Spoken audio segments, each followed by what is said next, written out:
Dobrý deň, bratia a sestry. Započúvajte sa do biblických zamyslení Tesnou bránou.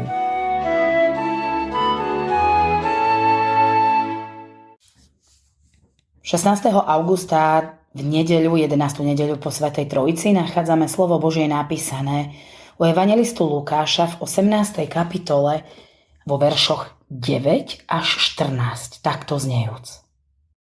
Tým, čo boli presvedčení, že sú spravodliví a ostatnými pohŕdali, povedal toto podobenstvo. Dvaja muži vošli do chrámu modliť sa. Jeden bol farizej, druhý mýtnik. Farizej stál a takto sa v duchu modlil.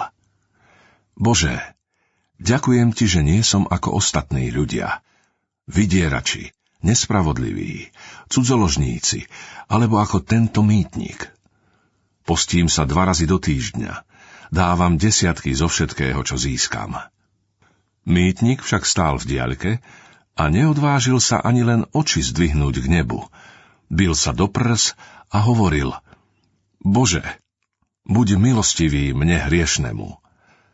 Hovorím vám, tento odišiel domov ospravedlnený a tamten nie. Lebo každý, kto sa povyšuje, bude ponížený. A kto sa ponižuje, bude povýšený. Pýcha a pokánie. Pane, ako ma vidíš ty? Každé ráno sa pred odchodom z domu pozeráme do zrkadla.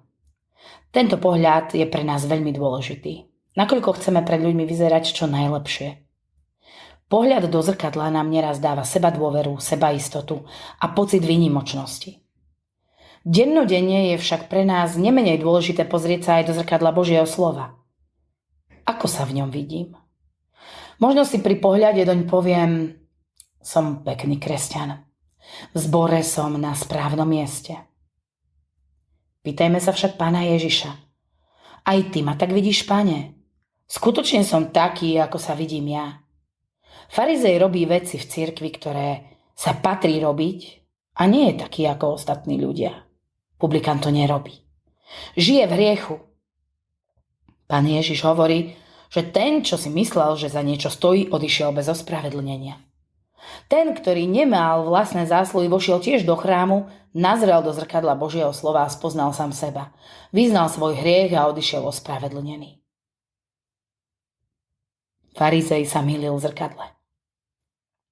Nepozeral sa do zrkadla Božieho slova, ale do zrkadla hriešného publikána a porovnával sa s ním. Nie s Božím slovom. Zrkadlo Božieho slova ti však ukáže iba teba, nie suseda.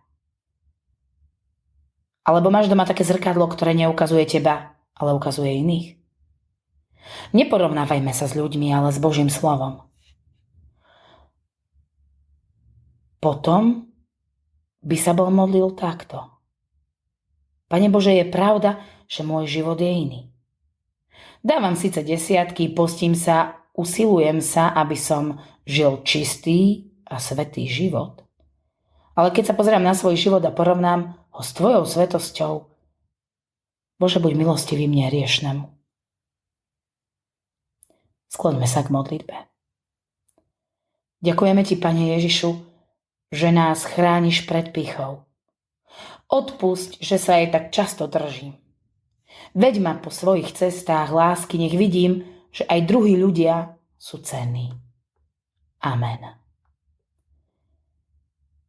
Dnešné zamyslenie si pre nás pripravila Hanka Peničková a modlíme sa za všetky biblické hodiny. Prajeme vám požehnaný deň.